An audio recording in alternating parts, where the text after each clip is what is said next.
Halo Smart Viewers, balik lagi di Live Tech dan masih bersama saya Yuda Batara Hasibuan. Dan seperti yang saya bilang sebelumnya, saya akan memberikan kalian sedikit tips ya dengan cara mereview singkat dua gadget yang bisa dibilang high tech. Dua gadget dari produk Samsung, nggak disponsorin, tapi aku udah menggunakannya ini kurang lebih masing-masing. Kalau yang ini karena keluarannya Samsung Galaxy S10 dari tahun 2019, kalau yang ini Samsung Galaxy S20 Plus. Nah, ini tuh keluarannya baru tahun ini gitu. Kenapa aku pengen review dua handphone ini? Karena kalau Samsung itu seperti kita tahu dia akan mengeluarkan serinya itu kalau nggak di tengah tahun atau di akhir tahun gitu. Akan ada perubahan-perubahan cepat dari gadget ini. Nah, yang menariknya adalah dengan harga yang cukup mahal si Samsung Galaxy S20 Plus ini, apakah masih worth it atau untuk kita beli? Atau kita menggunakan Samsung Galaxy S10 ini cukup gitu. Nah, aku akan mereview singkat bagian-bagian yang aku rasa cukup penting ya. Kita mulai. Kalau misalnya dari segi dari segi body gitu ya, dari segi handphone, kalau ini memiliki Samsung Galaxy S20 Plus ini memiliki ukuran 6,7 inci.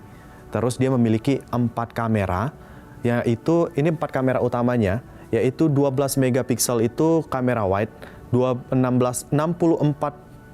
megapiksel itu telefoto, dan juga 12 megapiksel ultra wide, yang terakhir itu 0,3 itu TOF gitu. Nah, terus dia memiliki kamera selfie-nya, kamera depannya itu 10 megapiksel. Nah, kameranya ini juga sama sih, kalau si S10 itu juga sama.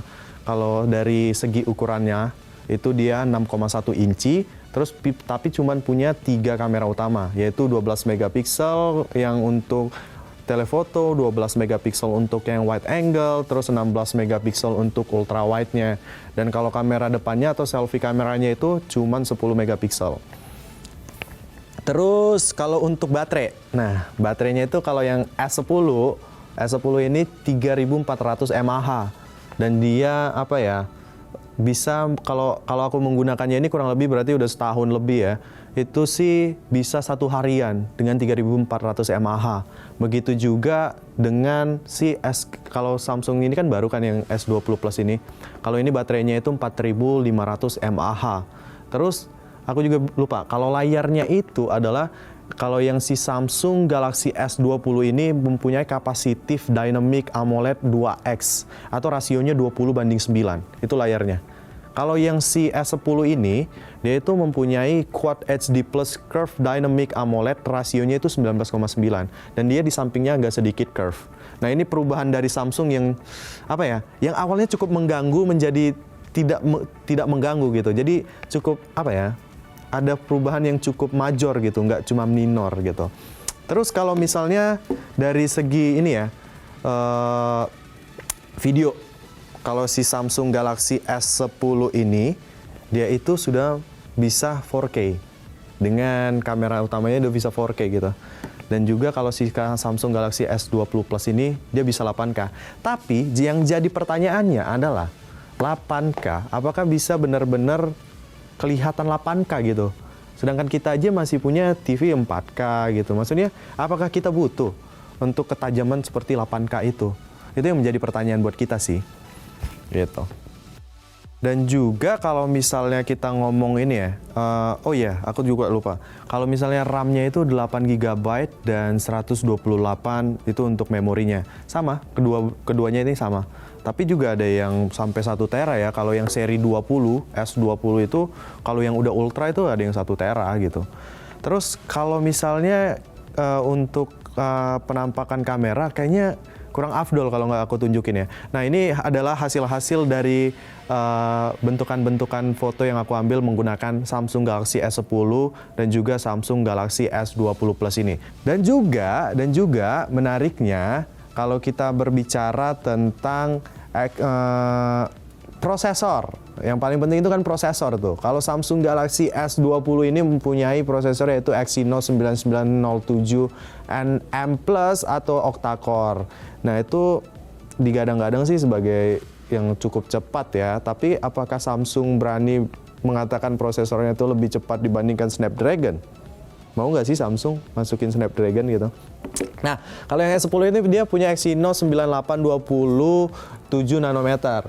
Nah, ya nanometer, ya bener nggak sih? NM itu nanometer, 64 bit octa-core prosesor. Nah, kurang lebih sih sama sebenarnya prosesornya itu untuk kecepatannya. RAM-nya sama, memorinya sama. Oh ya, kalau si Samsung Galaxy S20 ini, yang 20 Plus ini, dia ini bisa nambah eksternal ya. Eksternalnya itu ada memori eksternal juga bisa ditambah. Kalau yang sini juga sebenarnya bisa. Terus kelebihan lainnya dari si Samsung S10 ini, Samsung S10, dia tuh masih punya audio jack. Dan juga chargernya itu masih A2C. Jadi masih bisa apa ya? Mudah untuk minjem-minjem, misalnya kita charger kita ketinggalan atau apa, itu masih mudah karena A2C. Kalau Samsung Galaxy S20 Plus ini, dia itu udah nggak ada audio jacknya lagi. Dan juga portnya itu udah C2C. Maksudnya itu portnya itu udah sama gitu. Jadi susah itu kalau misalnya ketinggalan charger, kalian bakalan pusing gitu kalau misalnya nggak punya C2C. Dan juga dia kan beda kan, maksudnya untuk nge-charge juga kan beda kecepatannya. Terus, nah yang uniknya lagi adalah bahwasanya si Samsung Galaxy S10 ini dia itu memiliki apa ya?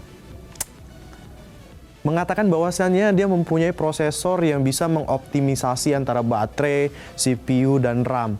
Padahal dalam penggunaannya itu nggak begitu berasa ya. Maksudnya kita ya wajar kita menggunakan sosial media, GPS hidup, internet hidup, terus-terusan gitu kan. Dan kalau kita menggunakannya secara optimal, ada dua penggunaan yang cukup berbeda nih. Ada yang penggunaannya daily use. Daily use itu adalah yang cuman scroll-scroll Instagram atau lain sebagainya, Twitter, Facebook gitu. Ada juga yang mengharapkan performa yang maksimal, main game dengan resolusi tertinggi, bisa multitask gitu. Itu yang membuat kinerja dari prosesor itu kan cukup cepat gitu. Dan dia katanya sih punya software AI itu untuk mengoptimisasi antara baterai, CPU, dan RAM. Tapi dalam penggunaannya sih cukup berguna, tapi untuk baterai sih sama aja ya. Karena kan kalau misalnya kita pakainya terus-terusan video, itu kan juga nguras baterainya cukup cepat. Nah, aku juga menunjukin fitur-fitur baru yang ada di Samsung Galaxy S20 ini, 20 Plus ini, yang nggak dipunyain oleh si S10. Apakah itu? Dari segi kamera. Tadi kan aku udah nunjukin nih hasil-hasilnya nih seperti apa nih. Nah, kalau misalnya untuk kameranya, aku pengen nunjukin sesuatu nih. Mungkin kalau yang pengguna iPhone udah lama ada ya, tapi kalau misalnya si ini, Samsung Galaxy S20 ini, dia sekarang udah ada single take. Boleh dibantu? Oke. Nah, jadi bakalan ada yang namanya single take. Jadi aku sambil gerak-gerak, aku sambil ngomong, terus aku sambil buka-buka buku gini, terus dia mencari momen yang terbaik dari foto ini.